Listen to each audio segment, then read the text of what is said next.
In the name of Allah, the most gracious, the most merciful. Omar, like many Arabs in Arabia, worshipped idols far away from monotheism.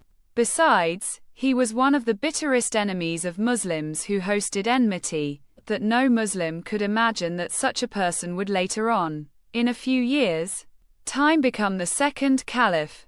It was in the opinion of the unbelievers that Allah's seal, Prophet and Apostle Muhammad, peace be upon him, has caused severe harm to the tribe of Quraysh, by his call to equality and justice, by abusing their so-called gods.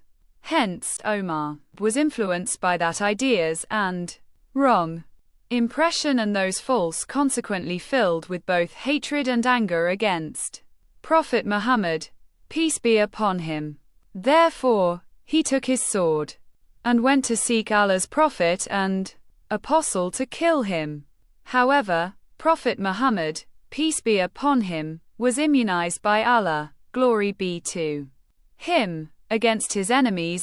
It was on his way that Omar met a man who blamed him for his evil intention and told him that he had better turn his anger towards his own sister Fatima and her husband, who had both adopted the new great religion of Islam.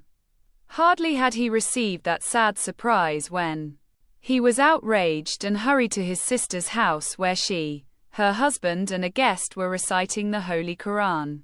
Omar knocked at the door so furiously that the guest hid himself for fear of Omar's rage.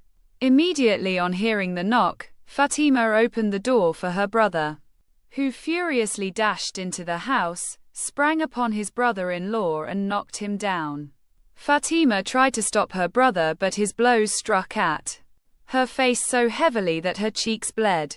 It was with firm belief that Fatima fearlessly admitted that she and her husband had embraced the religion of Islam. Facing the deep faith, courage and self-assertiveness of his sister, Omar suddenly recovered his temper.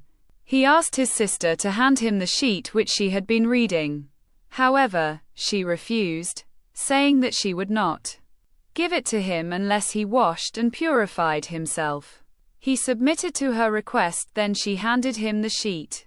Scarcely had he read the verses of the Holy Quran when the glittering rays of the light of Islam penetrated his heart. At that remarkable moment, the guest came out of his hiding place and told Omar that Prophet Muhammad, peace be upon him, had hoped that he would have adopted Islam. Immediately on hearing the guest's words, he went out, heading for the Prophet Muhammad, and declared his belief in Allah and became Muslim.